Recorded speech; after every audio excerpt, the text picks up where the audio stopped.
Hello guys, কেমন আছো? আশা করি খুব ভালো আছো। তো সরস্বতী পুজোর দিন যেহেতু আমার বউয়ের 4খানা ক্লায়েন্টকে সাজানোর ছিল, তো ফার্স্ট ক্লায়েন্টের তো ভিডিও আমার চ্যানেলে চলে এসেছে। এটা হচ্ছে দ্বিতীয় ক্লায়েন্ট। তো কেমন লাগছে অবশ্যই ভিডিওগুলো কমেন্টে জানিও। তো গাইস, বউ যেহেতু ব্যস্ত তাই আমাকেই ভয়েসটা দিতে হচ্ছে।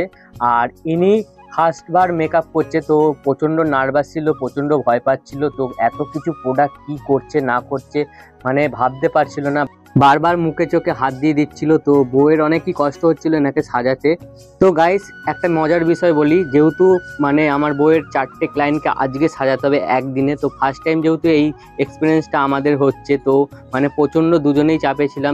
যেহেতু এনার পরে ভেবেছিল যেই বাচ্চাটার বার্থডে তো তার মাকে সাজাবে, কিন্তু বাচ্চাটা যেহেতু কাউর কোলে বাইরে গেছে, তো এনাকে হাফ সাজিয়ে আবার বাচ্চার মাকে সাজাতে শুরু করে দিয়েছিল।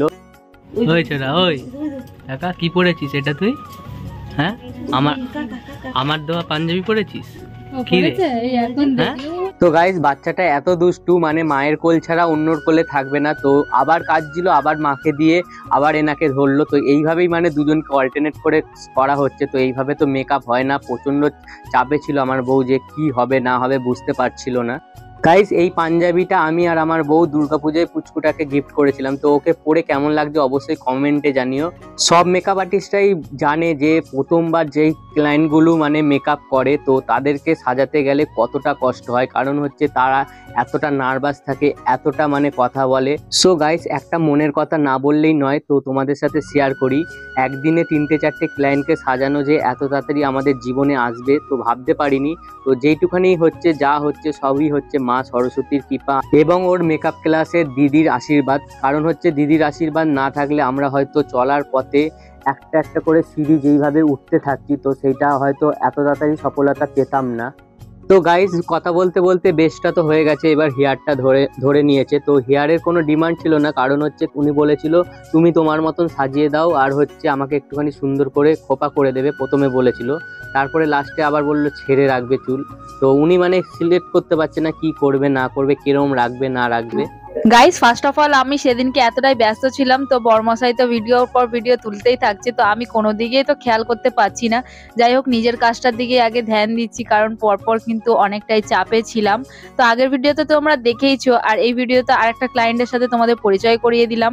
তো কেমন লাগছে আজকে আমার সাজানোটা অবশ্যই কমেন্টে জানাতে থাকো। আর স্পেশালিটি হচ্ছে যে যেই বেবিটার বার্থডে আছে তার মাকে তো আমি সাজাবোই, সেটা তোমার পরের ভিডিওতে দেখতে পাবে, কারণ ওটা অনেকটাই বড় হবে ভিডিওটা। আর দেখো, আমার তো খুব ভালো লাগছে এই দিদিকে সাজিয়ে। তোমাদের কেমন লাগছে জানাতে থাকো। আর ওই দিদিটার লাল শাড়ি পছন্দ ছিল, আমি খুব জোরাজোরি করাতে এই বেনারসি শাড়িটা তারপর সিলেক্ট করে পরেছে। খুব ভালো লাগছে দেখতে, খুব হয়তো হেলদি ফিগার, কিন্তু আমি ভেবেছিলাম যে একটু অন্যরকম বেস তৈরি করব, হেয়ারটা দেব, কিন্তু বললো না খোপা করিস না, এমনি জাস্ট চুলটা ছেড়ে রাখ। ঠিক আছে, তারপরে আমি একটু কার্ল করে দিলাম আর চুলটা একটু ছেড়ে রাখবো। তো সেই জন্য আমি একটু সামনে ক্রিম্পিং করে ভালো করে স্প্রে দিয়ে ওনার হেয়ারটা ভালো করে সুন্দর করে সেট করে নিলাম। তারপরে আমি কিন্তু পুরো হেয়ারটা রেডি করব। তো দেখো, দেখতেই পাচ্ছ আমি তো একদম নাজেহাল অবস্থা, মানে অনেকটাই তাড়াতাড়ি করতে হচ্ছে। তার মধ্যে প্রায় 5:30-6টার দিকে বেজেই গেছে, কারণ আমাকে এখন বেবির মাকে ধরতে হবে। পরের ভিডিওতে তোমরা অবশ্যই দেখতে পাবে।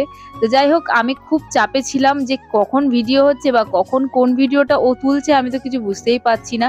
আর ঘরের আলোটা একটু কম ছিল, কারণ আমার খুব অসুবিধাও হচ্ছিল সেই কারণের জন্য। তো তাই ফোনের টর্চ জেলে এরকম অবস্থায় করতে হচ্ছে। তার মধ্যে ঘরে তো লোক বারবার করে দেখতে চলে আসছে, কফি দিতে, পকোড়া দিতে, এই অবস্থা। কিন্তু যেহেতু মেকআপের হাত ছিল, আমি একটু কিচ্ছু খেতে পারিনি গাইস, জল তেষ্টা মানে বুকটা ফেটে যাচ্ছে এই অবস্থা। তো যাই হোক, বরকে বললাম, তখন বর আবার কফি টফি নিয়ে আসলো, মামি কফি এনে দিল। তো এই করেই মানে যাই হোক খেয়ে ঠেই হলো কাজটা লাস্টের দিকে। আমি প্রথমে না কারোর কাছে কিছু চাইতে পারি না, তারপরে যে কথাটা তো হচ্ছে তখনই একটু জলটা চাইলাম, তারপরে জল টল খেয়ে হেয়ারটা করতে থাকলাম। মানে এতটাই ব্যস্ত ছিলাম, মানে গলা শুকিয়ে যাচ্ছে, বুঝতেই পারছো তো। মানে বাড়ি থেকে খেয়ে এসেছি ওই মানে নাকে মুখে, তারপরে ব্যাস কাজগুলো শুরু করে দিলাম। যারা আমার ভিডিও পরপর দেখছো তারা হয়তো বুঝতে পারবে যে আমি কি বকর বকর করছি, আর যারা দেখোনি তারা অবশ্যই আগের ভিডিওগুলো দেখতে থাকো। খুব মজাদার মজাদার তোমাদের জন্য ব্লগ নিয়ে এসেছি, তার সাথে তোমরা মেকওভারও দেখতে দেখতে পাবে। আর তাছাড়া অনেক রকম মানে কথাবার্তা, খুব মানে আনন্দ সবই তোমরা দেখতে পাবে। আর পার্টি মেকআপটা তো অবশ্যই আসবে বড় ভিডিওতে, মানে একটা বড় ব্লগ হবে, ঠিক আছে। খুব মজা করেছি, কারণ বাড়ি গিয়ে আবার রেডি হয়েছি, তারপর নিজে এসেছি, মানে খুব আনন্দ হয়েছে গাইস। এতটা খাটনি কখন যে মন থেকে চলে গেছে বুঝতেই পারিনি। দেখো হেয়ারটা কিন্তু কথা বলতে বলতে প্রায় শেষের দিকে হয়ে গেছে।